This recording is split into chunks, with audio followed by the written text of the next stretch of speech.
Nagsara na muna ang ilang gasolinahan sa Pangasinan dahil sa kawalan po ng supply ng langis.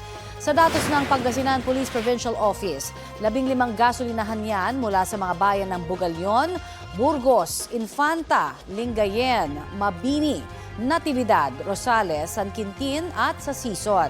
Araw-araw na nag-iikot ang mga pulis para matiyak na walang gasolinahan ang lumalabag sa hoarding, profiteering at supply manipulation. Nilimitahan din ng ilang gasolinahan sa 500 hanggang 1,000 piso kada customer ang ibinibentang petrolyo.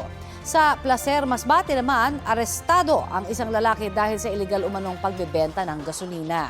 Nasabat sa kanya ang halos 40,000 pesos na halaga ng litro-litrong gasolina.